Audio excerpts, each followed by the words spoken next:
بسم الله الرحمن الرحيم. الرحمن علم القرآن خلق الإنسان علمه البيان الشمس والقمر بحسبان والنجم والشجر يسجدان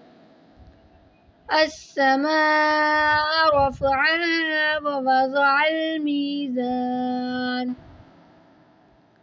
ألا تطغوا في الميزان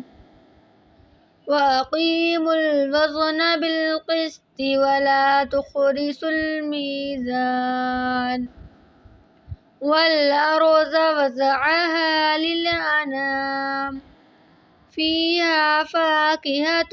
والنخل ذات الأكمام